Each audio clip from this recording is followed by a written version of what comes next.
যখন কোন বান্দা সূরা ফাতিহার একটা করে আয়াত বলে আলহামদুলিল্লাহি রাব্বিল আলামিন, সঙ্গে সঙ্গে আল্লাহ জবাব দিয়ে বলেন হামিদানি আবদি, বান্দা তুই আমার প্রশংসা করলি।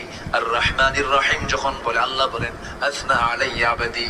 মালিক ইয়াউমিদ্দিন যখন বলে আল্লাহ বলেন মাজ্জাদানি আবদি। এরপরে যখন বলে ইয়াকা না'বুদু ওয়া ইয়াকা নাস্তাঈন পর্যন্ত যখন বলে আল্লাহ বলেন বান্দারে তুই আমার কাছে কি চাস, প্রাণ খুলে চা রে বান্দা।